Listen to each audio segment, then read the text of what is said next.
It's Laura Eubanks of Design for Serenity with your succulent tip of the day and day 4 in Rancho Santa Fe. And Hannah and I are officially done with all of these gigantic planters. They have all been planted out. They have all been top dressed. I so appreciate all of your input on your top dressing suggestions. I was so impressed. You guys know your stuff. I didn't give you all of the information though. You know, like, for example, this environment in Rancho Santa Fe is kind of old. It has an old world vibe. It's sort of Tuscan. The planters are kind of Tuscan. So we wanted to keep the top dressings kind of muted and dialed in and kind of low profile. So we decided to go with burgundy lava, Apache brown, Vegas pink, and a black and white pebble that we sprinkled on top of some things. Note this Euphorbia balsamifolia. See how the leaves are all yellowing on this? Am I worried? No, because I know that this plant's a diva, and it doesn't matter how careful you are when transplanting, it always shocks. Now, how do I know it's not dying? Because I can feel that all of the branches are very pliable. They're not brittle. I am not concerned about this. I promise you it will bounce right back. Take a look at our aloe ferox. We have this hybrid. Note how the leaves fall downward, and we have thorns on the edges. Then we have this aloe ferox whose leaves turn upward. And then we have this aloe ferox that's got lots of thorns all over the leaves themselves. So we have 3 very different aloes ferox, all baby daddies unknown. So these are all going to bloom out probably with different colors, which is going to be super exciting. Oh my gosh, I'm so happy with these pots. Hannah and I did such a great job. I'm so pleased. See what I did here? I took the little black and white pebble, and then I just sprinkled a little burgundy lava on top of that, just to give it a little something something, so it wasn't quite so monotone. That's another little tip.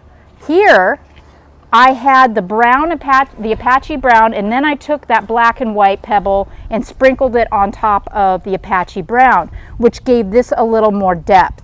Now, these planters, despite the fact that they weigh like 1,000 pounds, are going to be moved to various locations throughout the property. So I didn't want to do any fussy additional top dressing or ribboning until after they're in their permanent homes.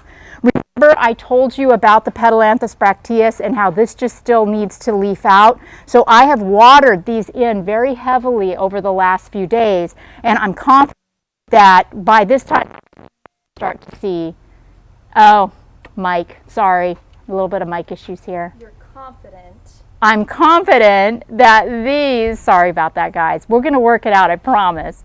I'm confident that these are going to leaf out within the next week or so.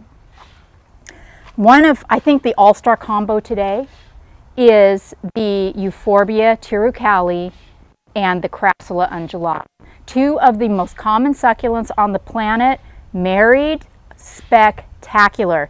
These are so super compatible. They will both take full sun. They will both take the heat. They are both hardy to 32 degrees Fahrenheit. They both will survive with little to no water if that's your thing. And the beauty of the undulata is that it grows like a succulent hedge very slowly, and it keeps that undulated habit. So it's always going to look kind of rounded and puffy. So it's just going to hug that tirucali, and they're going to be married for many, many years to come.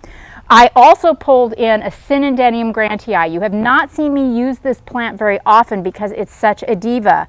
I don't know how this is going to do. It looks so good today. I got this at Oasis Water Efficient Gardens. I was so enamored with it that I said, screw it, I'm going to get it, and we're just going to hope for the best. I know it's going to be great all summer. In the wintertime, it might drop its leaves, and we'll see how it bounces back in the spring. We have What is this, Hannah? Draco. Oh yeah, this is Dracaena Draco. So, you know, this is a Draco. This is going to get tall and maybe branch out. So I just put a little spiller in this pot. I really didn't want to take away from the majesty of this plant. This Baccarnia recurvata, I planted 2 of them. See how the caudex are exposed? I took cotyledon mint truffles and I ran it across the middle. This one's a little higher, then these are a little lower, and then I took Crassula platyphylla and ringed it with a little bit of Sedum clavatum, and this is going to spill all the way down the edge. What fun! Honestly, we have had so much fun with these plants. I am so blessed and thrilled that Kurt, my employer, has entrusted Hannah and I to do this job. We've had a magnificent time of it. Now we are going to focus our energies at a front yard in one of the properties that he's redoing down a street below us, and that's where I will be on Monday, and I hope to see you then. Everybody have a great day. Get out in the garden. This has been Laura Eubanks of Design for Serenity on day 4 in Rancho Santa Fe with your succulent tip of the day.